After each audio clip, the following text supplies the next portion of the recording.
Hi, this is the iPhone 15 Plus and I'll show you all the box accessories with which our device comes.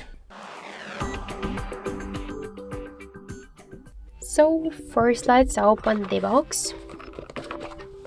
Let's check. So we could find here the USB Type-C cable and also the SIM eject tool and some paperwork like the quick start guide, safety guide and the Apple sticker. So that's it, that's all of the box accessories. Unfortunately we have not here any just the charger brick, the protective case or headphones, so you should buy them all of them separately. That's it, thank you for watching, and if you like this video leave thumbs up and subscribe.